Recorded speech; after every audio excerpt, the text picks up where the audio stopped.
حضرت سعد رضی اللہ عنہ باقی ماندہ اہل الرائے مسلمانوں کو بھی فارس والوں کی جانب بھیجا، البتہ پہلے 3 آدمیوں کو جو بھیجے گئے تھے روک لیا۔ یہ لوگ رستم کے پاس آئے اور اسے جنگ کے شدید نتائج بتائے۔ انہوں نے کہا کہ ہمارا امیر کہتا ہے کہ اچھے ہمسائے سب سے محفوظ رہتے ہیں۔ میں تمہیں اس چیز کی طرف دعوت دیتا ہوں جو ہمارے اور تمہارے دونوں کے لیے بہتر ہے۔ عافیت اسی میں ہے کہ آپ اس بات کو تسلیم کر لیں جس کی طرف اللہ تعالیٰ دعوت دیتا ہے۔ اس طرح ہم اپنے ملک کی طرف لوٹ جائیں گے اور آپ بھی اپنے ملک واپس چلے جائیں، ہم دونوں ایک ہو جائیں گے۔ البتہ آپ کا ملک اور آپ کی حکومت آپ کے قبضے اور اختیار میں رہے گی، اور اپنے پیچھے سے آپ جو کچھ حاصل کریں گے وہ آپ کے لیے خصوصی اضافہ ہوگا۔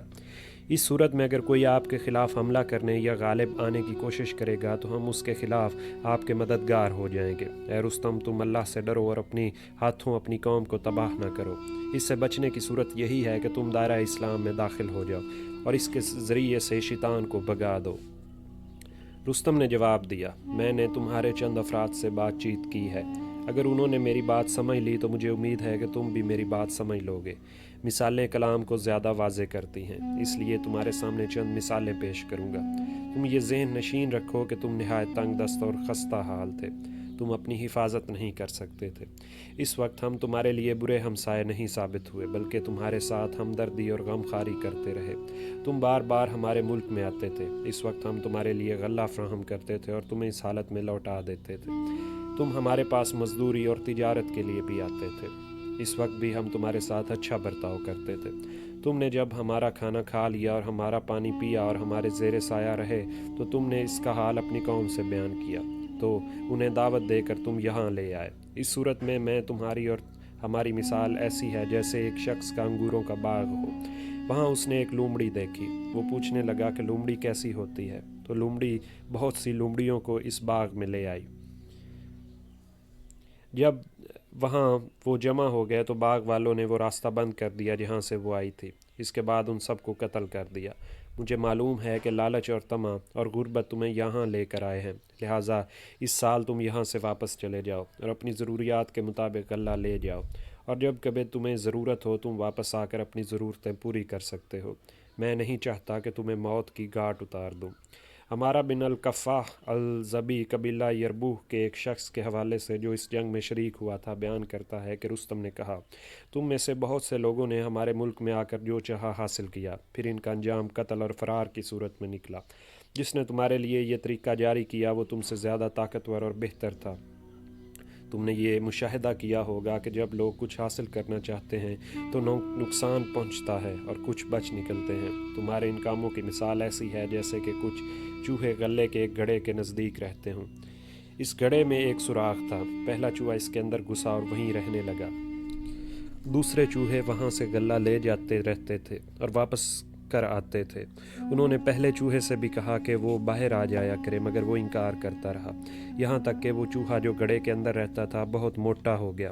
ایک مرتبہ اس کا دل چاہا کہ وہ اپنے عزیزوں سے ملاقات کر کے انہیں اپنی خوشحالی سے آگاہ کرے، مگر اب وہ اس سوراخ کے لیے تنگ ثابت ہوا اور وہ اس میں سے نکل نہ سکا۔ اس نے اپنی پریشانی کا حال اپنے ساتھیوں سے بیان کیا اور ان سے نکلنے کا طریقہ معلوم کرنا چاہا، تو چوہے کہنے لگے، تم اس راستے سے اس وقت تک نہیں نکل سکتے جب تک کہ تم اپنی اصلی حالت پر واپس نہ آ جاؤ گے۔ یہ سن کر وہ نکلنے سے باز رہا اور بھوکا رہنے لگا اور ہر وقت خوف زدہ رہنے لگا، یہاں تک کہ وہ داخل ہونے سے پہلے کی حالت کی طرف واپس آیا تو گڑھے والے نے آ کر اسے مار ڈالا۔ لہٰذا تم بھی یہاں سے نکل جاؤ، کہیں تمہاری بھی ایسی حالت نہ ہو۔ رستم نے مزید کہا، اللہ تعالیٰ نے تمہارے سوا مکھی سے زیادہ لالچی اور مضر مخلوق نہیں پیدا کی۔ اے گروہ عرب، تم موت کو دیکھ رہے ہو اور تمہاری لالچ تمہیں اس کی طرف رہنمائی کر رہی ہے۔ میں ایک مثال کے ذریعے اس کو مزید واضح کرتا ہوں، اور وہ یہ ہے۔ ایک مکھی نے شہد دیکھا اور وہ اڑنے لگی اور کہنے لگی، جو مجھے وہاں پہنچائے گا اسے 2 درہم ملیں گے۔ جب وہ وہاں پہنچ گئی تو کسی کے روکنے سے نہ رکی، اس کے اندر پہنچ کر وہ ڈوب گئی اور پھنس گئی۔ اس وقت وہ بولی، جو مجھے نکالے گا اسے 4 درہم ملیں گے۔ رستم نے ایک اور مثال بیان کی اور کہا، تمہاری مثال ایسی ہے جیسے ایک لومڑی ایک بل کے سوراخ سے انگور کے باغ میں داخل ہو گئی۔ وہ بہت کمزور اور لاغر تھی، وہ وہاں پھل کھاتی رہی۔ باغ والے نے اسے دیکھ لیا اور اس کی خستہ حالی پر رحم کھا کر اسے چھوڑ دیا۔ جب انگور کے باغ میں رہتے ہوئے بہت زیادہ عرصہ ہو گیا تو لومڑی موٹی ہو گئی اور اس کی حالت بہتر ہو گئی۔ اس کی کمزوری جاتی رہی، مگر اب وہ سرکش ہو گئی اور کھانے سے زیادہ انگور کے باغ اور اس کے پھلوں کو خراب کرنے لگی۔ باغ والے کو یہ بات بہت ناگوار محسوس ہوئی۔ وہ بولا، میں یہ برداشت نہیں کر سکتا۔ یہ کہہ کر اس نے ڈنڈا سنبھالا اور اس کے غلام بھی اس کے ساتھ اس کی مدد کے لیے موجود ہوئے۔ لومڑی انہیں دھوکہ دیتی رہی، وہ انگوروں کی بیلوں میں چھپ جاتی تھی۔ آخر کار جب اسے یقین ہو گیا کہ اس کے تعاقب سے باز آنے والے نہیں ہیں، تو اس نے اس راستے سے نکلنے کی کوشش کی جہاں سے وہ داخل ہوئی تھی، مگر اس سوراخ میں وہ پھنس گئی، کیونکہ جب وہ لاغر تھی تو اس بل میں سے داخل ہوتی تھی۔ اس وقت اس میں داخل ہونے کی گنجائش تھی، مگر اب چونکہ وہ موٹی ہو گئی تھی اس لیے وہ اس کے لیے تنگ ہو گیا۔ اس حالت میں باغ والا بھی آ پہنچا اور اس پر ڈنڈے برساتا رہا یہاں تک کہ اسے موت کے گھاٹ اتار دیا۔ تم بھی جب آئے تھے اس وقت لاغر تھے، اب تم بھی فربا ہو گئے ہو، اسی لیے غور کرو کہ تم کیسے اس سے نکل سکو گے۔ رستم نے یہ مثال بھی دی۔ ایک شخص نے ایک ٹوکری تیار کی اور اس میں اپنا کھانا رکھا۔ چوہوں نے آ کر اس ٹوکری میں سوراخ کر دیا اور اس میں گھس گئے۔ اس شخص نے اس سوراخ کو بند کرنا چاہا تو لوگوں نے کہا کہ چوہے پھر سوراخ کر دیں گے، اس کے اندر ایک کھوکھلا بانس لگا دو۔ جب چوہے آئے تو اس بانس میں داخل ہو گئے اور اس سے نکلیں گے، لہٰذا جب چوہے نکلیں تو تم انہیں مار ڈالو۔ میں نے بھی راستہ بند کر دیا ہے، تم اس بانس میں نہ گھسو، ورنہ جو کوئی اس سے نکلے گا مارا جائے گا۔ تم اس کام کے لیے کیسے تیار ہوئے حالانکہ تمہارے پاس نہ کافی تعداد میں فوج ہے اور نہ کافی تعداد میں سامان ہے؟ اس کے بعد مسلمانوں نے اس کا جواب دیا اور کہا کہ آپ نے ہمارے گزرے دور کی بدحالی اور انتشار اور اختلاف کا ذکر کیا ہے، وہ درست ہے۔ ہمارے مردے مر کر جہنم میں جاتے تھے اور جو زندہ رہتا تھا وہ تنگ دستی کی زندگی بسر کرتا تھا، ہم اس سے بھی زیادہ بری حالت میں مبتلا تھے۔ اللہ تعالیٰ نے ہماری اپنی قوم میں سے خاتم النبیین رسول اللہ صلی اللہ علیہ وآلہ وسلم کو بھیجا، جو انسان کے لیے باعث رحمت تھے۔ آپ صلی اللہ علیہ وآلہ وسلم ان کے لیے سراپا رحمت تھے جن پر اللہ کی رحمت نازل ہوئی، اور ان کے لیے عذاب نہیں آئے جنہوں نے آپ کی رسالت کا اقرار کیا۔ آپ صلی اللہ علیہ وآلہ وسلم ہر قبیلے کے پاس ہدایت و تبلیغ کے لیے پہنچے تو سب سے پہلے آپ کی قوم نے آپ کی مخالفت کی، وہ آپ کو قتل کرنے کے در پہ ہوئے۔ اس کے بعد دیگر قبائل نے آپ کی مخالفت کی، یہاں تک کہ ہم سب آپ کی مخالفت میں کھڑے ہو گئے۔ آپ تنہا تھے، اللہ تعالیٰ کے سوا اور کوئی آپ کے ساتھ نہ تھا۔ اللہ نے آپ کو ہم پر نصرت عطا فرمائی۔ اس وقت ہم میں سے کچھ خوشی کے ساتھ اور کچھ بدل نخواستہ مسلمان ہو گئے۔ اس کے بعد ہم سب پر آپ صلی اللہ علیہ وآلہ وسلم کے معجزات اور آیات کی صداقت ظاہر ہو گئی۔ آپ صلی اللہ علیہ وآلہ وسلم نے اپنے پروردگار کی طرف سے جو تعلیمات پیش کی تھیں، ان میں سے ایک یہ بھی تھی کہ ہم قریب کے علاقوں میں جہاد کریں گے۔ ہم اس تعلیم کے مطابق روانہ ہو گئے، کیونکہ ہمیں یہ یقین تھا کہ آپ صلی اللہ علیہ وآلہ وسلم نے جو وعدہ کیا ہے اور جو ارشاد فرمایا ہے، اس میں کسی قسم کا تغیر اور تبدل نہیں ہو سکتا، لہٰذا تمام عرب اس معاملے پر متفق ہو گئے۔ حالانکہ اس سے قبل ان میں اس قدر اختلاف تھا کہ کوئی مخلوق ان میں اتحاد اور اتفاق پیدا نہ کر سکتی تھی۔ ہم اپنے پروردگار کے حکم کے مطابق تمہارے پاس آئے ہیں، ہم اس کے راہ میں جہاد کر رہے ہیں اور اس کے حکم کی تعمیل کر رہے ہیں اور اس کے وعدے کو پورا کر رہے ہیں۔ ہم تمہیں اسلام کی دعوت دیتے ہیں، اگر تم ہماری دعوت قبول کر لو تو ہم تمہیں چھوڑ کر چلے جائیں گے، اللہ کی کتاب تمہارے پاس قائم رہے گی۔ اگر تم اسلام لانے سے انکار کرو گے تو ہمارے پاس اس کے علاوہ اور کوئی صورت نہیں کہ ہم تم سے جنگ کریں یا تمہیں جزیہ ادا کرنا پڑے۔ اگر تم اس کے لیے تیار ہو تو بہتر ہے، ورنہ اللہ ہمیں تمہاری سرزمین اور تمہارے لوگوں اور تمہارے مال اور دولت کا وارث بنا دے گا۔ تم ہماری نصیحت کو قبول کرو۔ اللہ کی قسم، ہمیں مال غنیمت حاصل کرنے سے زیادہ تمہارا اسلام قبول کرنا پسند ہے، ورنہ ہم صلح سے زیادہ تم سے جنگ کو پسند کریں گے۔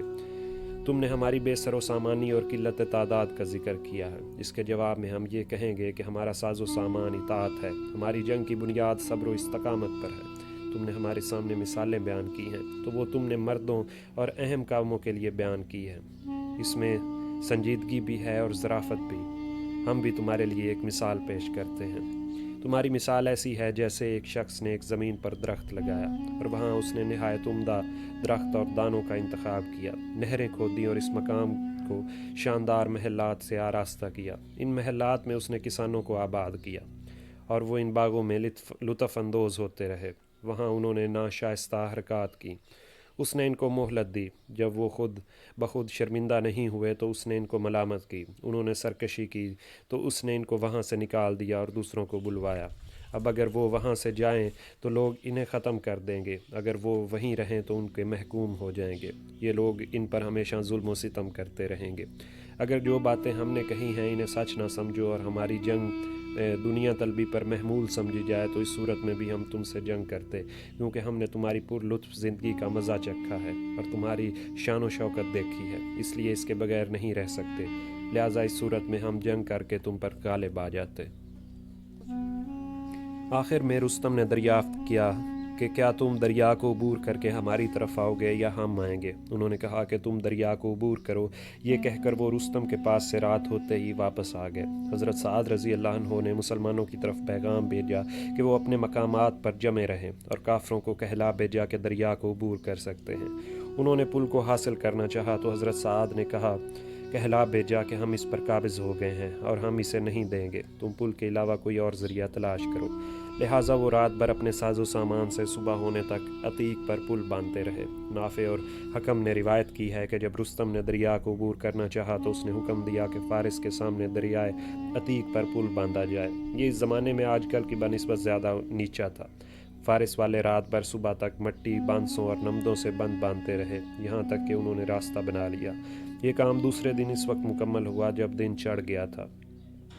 رستم نے رات کو یہ خواب دیکھا کہ آسمان سے ایک فرشتہ نازل ہوا ہے اور اس نے ان کے سامنے ساتھیوں کی کمانیں لے کر ان پر مہر ثبت کر دی ہے اور پھر ان کو آسمان پر لے گیا ہے۔ جب رستم بیدار ہوا تو وہ بہت غمگین اور فکر مند ہوا اور اس نے اپنے خاص لوگوں کو بلا کر انہیں یہ خواب سنایا اور کہا، دراصل اللہ ہمیں تنبیہ کر رہا ہے، کاش اہل فارس مجھے اجازت دے کہ میں اس تنبیہ پر عمل کروں۔ کیا تم نہیں دیکھ رہے کہ فتح و نصرت ہماری طرف سے اٹھائی گئی ہے اور ہوا کا رخ ہمارے دشمن کے موافق ہے اور ہمارے فعل اور قول اس کا مقابلہ نہیں کر سکتے۔ اس کے بعد وہ اپنا بھاری ساز و سامان دریا کے پار لے گئے اور دریائے عتیق کے کنارے ٹھہر گئے۔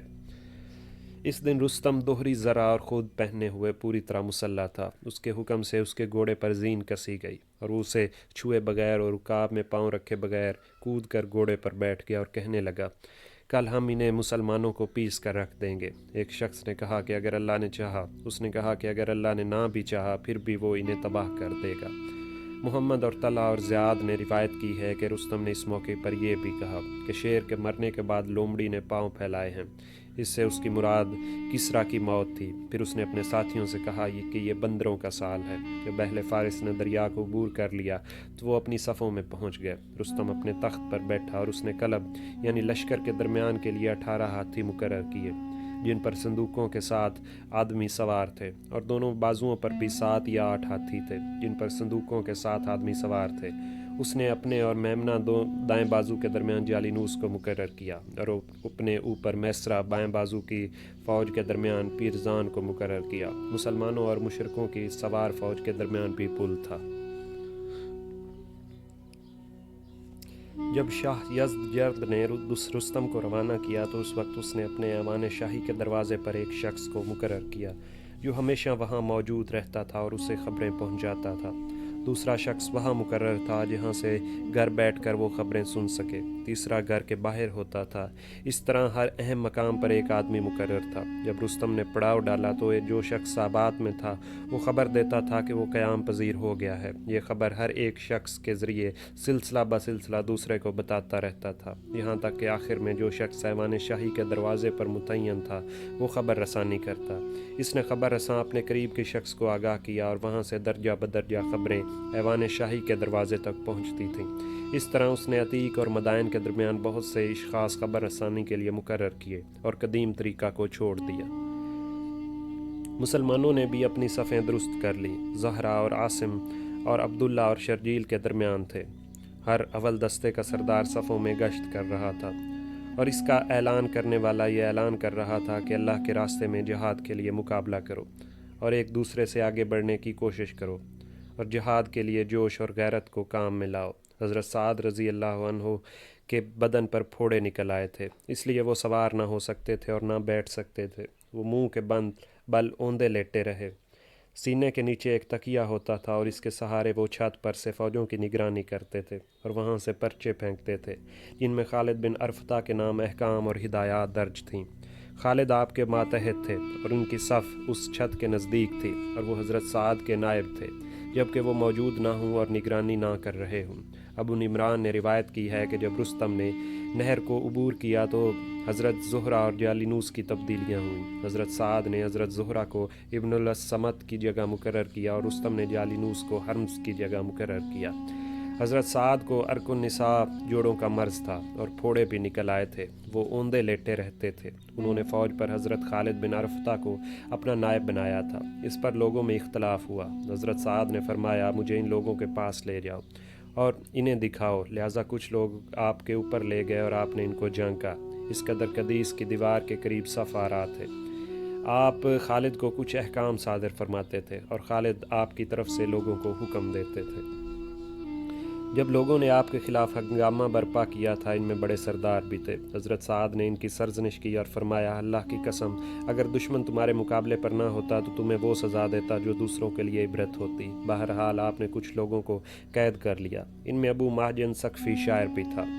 یہ شراب کے الزام میں قید ہوئے تھے۔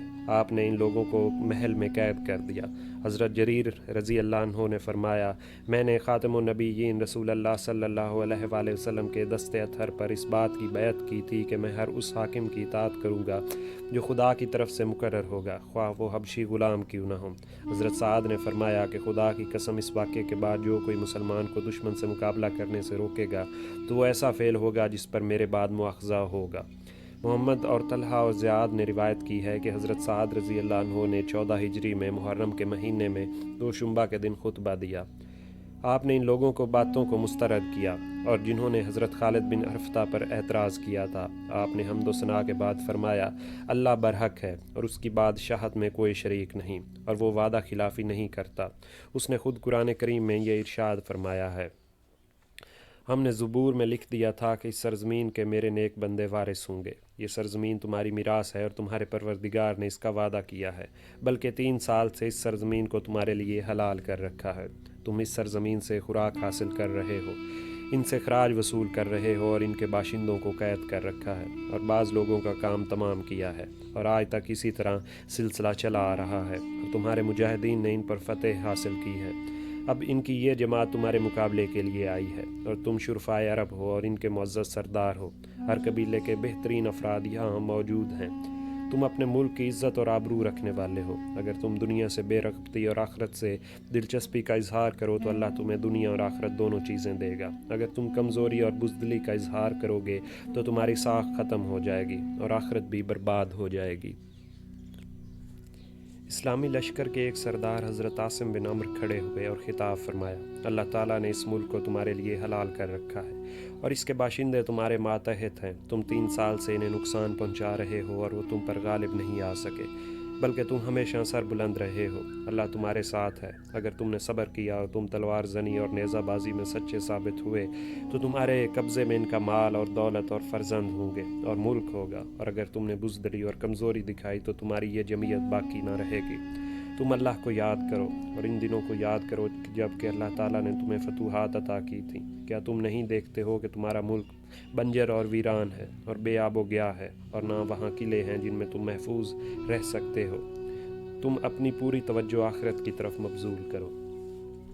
حضرت سعد رضی اللہ عنہ نے اپنے تمام علمبردار فوجی دستوں کو یہ تحریری پیغام بھیجا میں نے تم پر خالد بن عرفطہ کو نائب بنایا ہے۔ میں اپنی درد اور تکلیف کی وجہ سے تمہارے سامنے نہیں آ سکتا، تاہم میری شخصیت تمہارے سامنے نمایاں ہے، لہٰذا تم خالد رضی اللہ عنہ کی اطاعت کرو اور اس کا حکم مانو، کیونکہ وہ میرے احکام پر عمل کرنے والے ہیں اور ان کا حکم میرا حکم ہے۔ آپ کا یہ پیغام لوگوں کو پڑھ کر سنایا گیا، اس کا خوشگوار اثر ہوا اور سب نے آپ کی رائے کو تسلیم کیا۔ ہر ایک نے دوسرے کو اطاعت اور وفاداری کی تلقین کی۔ سب نے حضرت سعد رضی اللہ عنہ کے عذر کو قبول کیا اور ان کی کارروائی کی تائید کی۔ مسعود سے روایت ہے کہ ہر قبیلے کے سردار نے اپنے قبیلے کے سامنے تقریر کی، انہیں اطاعت اور صبر و استقامت پر آمادہ کیا۔ ہر فوجی افسر اپنے مقررہ مقام پر پہنچ گیا۔ حضرت سعد کے اعلان کرنے والے نے ظہر کی نماز کا اعلان کیا۔ اس وقت رستم نے کہا کہ حضرت عمر رضی اللہ عنہ نے میرا کلیجہ کھا لیا ہے، اللہ اس کا کلیجہ جلائے۔ جب رستم نجف کے مقام پر ٹھہرا ہوا تھا تو اس نے مسلمانوں کی فوج کا حال معلوم کرنے کے لیے ایک جاسوس بھیجا۔ وہ قادسیہ پہنچا۔ اس نے اپنے آپ کو اس طرح ظاہر کیا جیسے وہ ان کے پاس بھاگ کر آیا ہو۔ اس نے مسلمانوں کو دیکھا کہ وہ ہر نماز کے موقع پر مسواک کرتے ہیں، پھر نماز پڑھ کر اپنے مقررہ مقامات کی طرف لوٹ جاتے ہیں۔ وہاں سے لوٹ کر اس شخص نے رستم کو مسلمانوں کا حال بتایا اور ان کی سیرت اور اخلاق سے آگاہ کیا۔ رستم نے پوچھا کہ ان کا کھانا کیا ہے۔ اس نے کہا کہ میں ان کے پاس رات کے وقت بھی رہا، میں نے انہیں کھاتے ہوئے نہیں دیکھا، سوائے اس کے کہ شام کے وقت اور سوتے وقت وہ گنا چوستے اور صبح سے تھوڑی دیر پہلے بھی یہی چوسا کرتے تھے۔ وہاں سے رستم چڑھ کر حسین اور عتیق کے درمیان قیام پذیر ہوا۔ وہاں اس وقت وہ پہنچا تھا جب کہ حضرت سعد رضی اللہ عنہ کے مؤذن نے اذان دی۔ اس نے مسلمانوں کو جمع ہوتے ہوئے دیکھا۔ اس نے بھی اپنی فوج میں اعلان کرایا کہ وہ سوار ہو جائیں۔ لوگوں نے پوچھا کیا وجہ ہے؟ اس نے کہا کہ کیا تم نہیں دیکھ رہے ہو کہ وہاں اعلان ہوا ہے اور وہ لوگ تمہارے مقابلے کے لیے جمع ہو رہے ہیں؟ رستم نے فارسی زبان میں کہا، جس کا ترجمہ ہے کہ صبح کے وقت میرے کان میں آواز آئی ہے کہ حضرت عمر رضی اللہ عنہ ان لوگوں سے باتیں کر رہے ہیں اور انہیں عقل سکھا رہے ہیں۔ انہوں نے جب نہر کو عبور کر لیا تو اس وقت بھی حضرت سعد رضی اللہ عنہ کے مؤذن نے اذان دی تھی اور حضرت سعد رضی اللہ عنہ نے نماز پڑھائی تھی۔ اس موقع پر رستم نے کہا کہ حضرت عمر نے میرا کلیجہ کھا لیا ہے۔ حضرت سعد رضی اللہ عنہ نے اہل الرائے، بہادر اور اپنے فن کے قابل ترین انسانوں کو مسلمانوں کی طرف بھیجا۔ دانشور حضرات میں وہ لوگ بھی شامل تھے جو رستم کے پاس گئے تھے، جیسے حضرت مغیرہ رضی اللہ عنہ، حذیفہ اور عاصم اور ان کے ساتھی۔ ان بہادروں میں طلیحہ، قیس الاسدی، غالب، عمر بن معدی کرب وغیرہ شامل تھے۔ شعراء میں شماخ، حتیہ، اوس بن مغرہ، عقدہ بن الطبیب اور دیگر حضرات تھے، اور روانہ کرنے سے قبل آپ نے ان سے فرمایا، تم جاؤ اور لوگوں کے پاس جا کر حق بیان کرو اور انہیں ان کے فرائض جنگ سے آگاہ کرو، کیونکہ تمہارا عربوں کے نزدیک خاص مقام ہے۔ تم عرب کے شعراء، خطباء، دانشور اور سورما سردار ہو۔ تم مسلمانوں میں گشت کرو اور انہیں نصیحتیں کرو اور انہیں جنگ پر آمادہ کرو۔ چنانچہ وہ روانہ ہوئے اور حضرت قیس بن حبیرہ الاسدی نے یہ خطاب کیا، اے لوگو، اللہ کی حمد و ثنا بیان کرو۔ اس نے تمہیں ہدایت دی اور تمہیں آزمایا، وہ مزید نعمت دے گا۔ تم اللہ کے احسانات کو یاد کرو اور اس کی طرف متوجہ رہو، کیونکہ تمہارے سامنے جنت ہے یا مال غنیمت۔ اس محل کے پیچھے بنجر اور ویران زمین اور جنگلوں کے سوا کچھ نہیں۔ حضرت غالب نے فرمایا، اے لوگو، تم اللہ کی یاد کرو جس نے تمہیں امتحان میں ڈالا ہے۔ تم اس سے مانگو، وہ تمہیں مزید نعمتیں عطا فرمائے گا۔